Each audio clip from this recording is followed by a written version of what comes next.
आदाब, इस्तकबाल है। मैं हूं आपके साथ अबू हुरैरा। आज किसानों के एहतजाज का 22वां दिन है। किसान अपनी मांगों को लेकर दिल्ली के बॉर्डर पर लगातार डटे हुए हैं।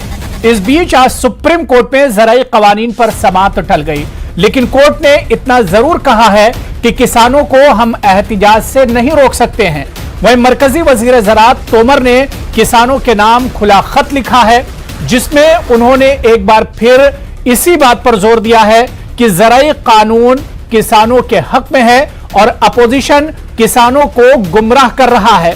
अब सवाल यहां पर यह उठता है कि आखिर किसानों का मसला हल कैसे होगा, क्या रास्ता कैसे निकलेगा और रास्ता निकलेगा कहां से, यह बहुत अहम सवाल है, क्योंकि पिछले 22 दिनों से लगातार किसान एहतजाज कर रहे हैं। ठंड और खुले की वजह से, सर्दी की वजह से तकरीबन 15 से ज्यादा किसान हलाक हो चुके हैं। तो वहीं कल किसानों के एहतजाज में एक सिख किसान ने खुदकुशी भी कर ली।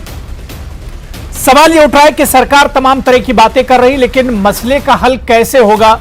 सुप्रीम कोर्ट में भी आज समाअत टल चुकी है, 22 दिन गुजर चुके हैं।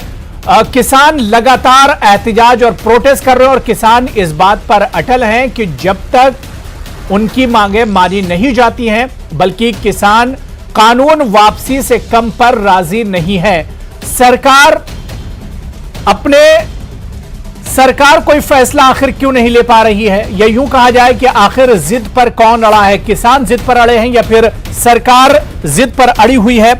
मसले का हल कैसे निकलेगा, इसी पर हम बात करेंगे। बहुत खास मेहमान मेरे साथ जुड़े हुए हैं। बहुत जल्दी अपने मेहमानों का आपसे तारुफ करा देता हूं। मेरे साथ दानिश इकबाल हैं, जो कि तर्जुमान है बीजेपी के